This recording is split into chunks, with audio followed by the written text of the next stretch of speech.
I am Karthikeyan. I am working as a Java developer in Spiro Solution Private Limited. My topic is effective delay control load distribution over multipath network.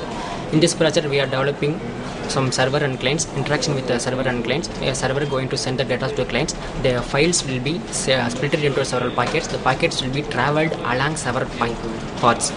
In existing, the packets will not be sent on all paths because of traffic.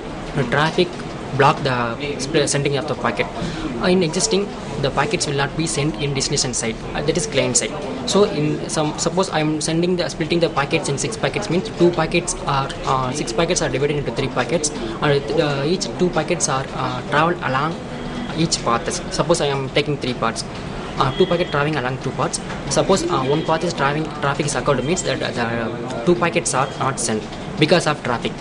In proposal system, we have to implement effective delay control load distribution. This technique analyzes each path. Suppose the one path is traffic, means it distribute the load into other parts, so that the packet will be received in destination side without delay. We have to control the delay in proposal system. In 4 packets are received, means 6 packets are received in destination side. The 4 packets will not be received inside because of due to traffic congestion.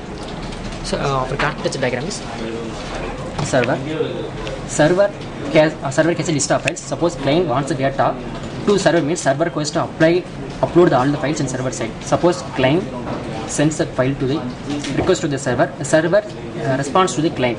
The server sends response to the client. The data will be split along several packets. The packets will be depends upon the number of parts and the number of packets available in the data.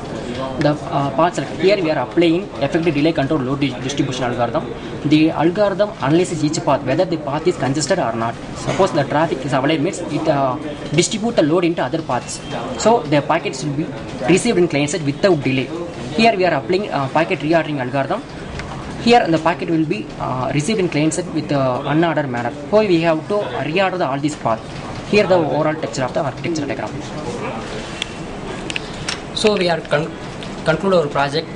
No packet delay in the proposed system. Thank you.